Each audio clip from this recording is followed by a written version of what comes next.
तो वो परमपिता परमात्मा अभी इस सृष्टि पर आकर के वो रास्ता बताए रहे हैं और बताए रहे हैं कि बच्चे तुम्हारे दो बेहद के बाप हैं। एक है बिंदु बिंदु आत्माओं का बाप, तुम्हारी जो बिंदु रूप आत्मा है ना प्रकृति में बैठी हुई, इन बिंदु बिंदु आत्माओं का बाप सुप्रीम सोल शिव, वो भी बिंदु है। दोस्तों बिंदु का बड़ा आकार शिवलिंग पूजा करने के लिए बड़ा बना दिया है, ये दिखाने के लिए कि उसने बड़ा कार्य किया है। उतना बड़ा कार्य और कोई मनुष्य गुरु कर नहीं सकता, इसलिए उसके लिंग पूजे जाते हैं। पूजने का मतलब पूजा उसी की जाती है जिसने अपने जीवन में पवित्रता धारण की हो। जो अपवित्र होगा उसकी पूजा नहीं होती। जिसने दूसरों को सुख दिया हो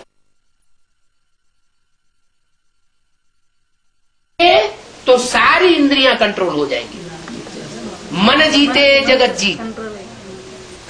मन को कंट्रोल करना ये दुनिया में कोई नहीं सिखा सकता।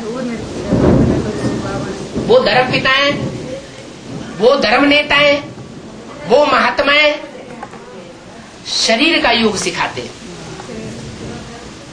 योगासन सिखाएंगे, उल्टे हो जाओ, सीधे हो जाओ, टांग उठाओ, हाथ उठाओ, ये शरीर के योग सिखाते हैं। मैं तुमको राजयोग से आत्मा अर्थात मन बुद्धि को कंट्रोल करना सिखाता हूं। ये आत्मा अर्थात मन बुद्धि को कंट्रोल करने की प्रक्रिया आज तक किसी ने नहीं सिखाई। आत्मा का रूप ही नहीं जानते। शास्त्रों में कहीं मनुष्य गुरुओं ने लिख दिया आत्मा अंगुष्ठे मिसल है,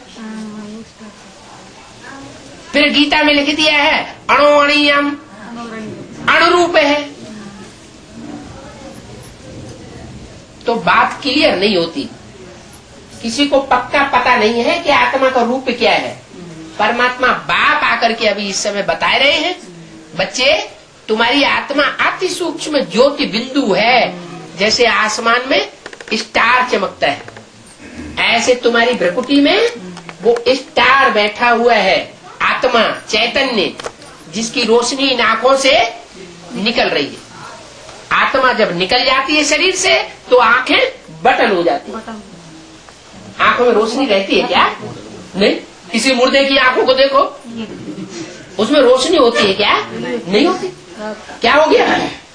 आत्मा वो स्टार निकल गया। तो आत्मा रूपी स्टार का किसी को ज्ञान ही नहीं है। अब मैं आकर के तुमको बताता हूँ कि तुम आत्मा रूपी स्टार हो। इस स्टार में मन बुद्धि की शक्ति समाई हुई है। क्या? मन और बुद्धि। मन माने संकल्प विकल्प चलाने की शक्ति, मनन चिंतन मंथन करने की शक्ति, वो मन है।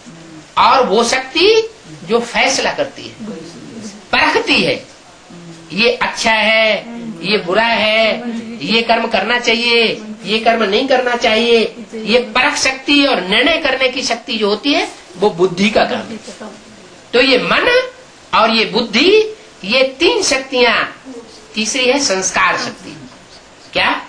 हम जो अच्छे बुरे कर्म करते हैं, वो अच्छे बुरे कर्म, उनका प्रभाव हमारी बुद्धि पर बैठ जाता है। क्या?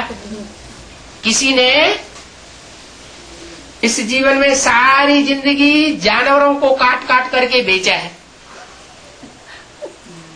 कसाई बना, तो उसको संस्कार पड़ जाता है। वो संस्कार जो है अगले जन्म में जब वो जन्म लेगा किसी कसाई के घर में, तो उसकी बुद्धि में ये नहीं बैठेगा कि ये कोई खराब काम है।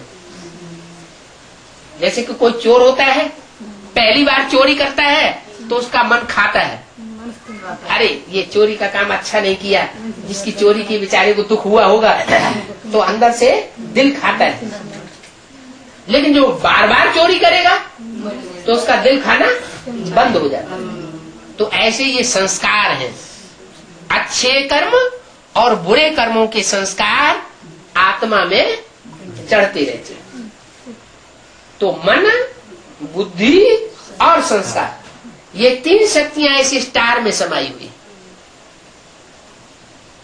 अब ये आत्मा रूपी स्टार अनेक जन्म लेते लेते, अनेक जन्मों में सुख और दुख भोगते भोगते अब ये कमजोर हो चुका है। क्या? आज से 500 साल पहले, 400 साल पहले महाराणा प्रताप हुए थे, सुना होगा। महाराणा प्रताप की जो तलवार है वो म्यूजियम में रखी हुई है। आप उठा के उसे देखिए, हिला भी नहीं पा रहे हम लोग। और वो तलवार से खटाखट लड़ाई लड़ते थे, दूसरे हाथ में भाला भी पकड़ते थे, उसी हाथ में घोड़े की लगाम भी पकड़ते थे, और इतना हट्टा कट्टा लंबा चौड़ा शरीर था। अब ये शरीर कैसे हो गए टिर्री? ये गाल चुपुट्टी क्यों होते जा रहे हैं? क्योंकि आत्मा रूपी बीज कमजोर हो गया। जैसा बीज वैसा वृक्ष, माने शरीर रूपी वृक्ष तैयार होगा। आत्मा रूपी बीज अगर पावरफुल होगा तो शरीर रूपी वृक्ष भी पावरफुल होगा। आत्मा ही कमजोर हो गई, बीज ही कमजोर हो गया। जैसे कोई गेहूं का बीज होता है, कई बार वही बीज जमीन में बोते रहो तो ताकत कम हो जाती है, होती है ना। कोई भी बीज हो तो उसकी वैरायटी बदलनी पड़ती है। तो ऐसे ये भी है।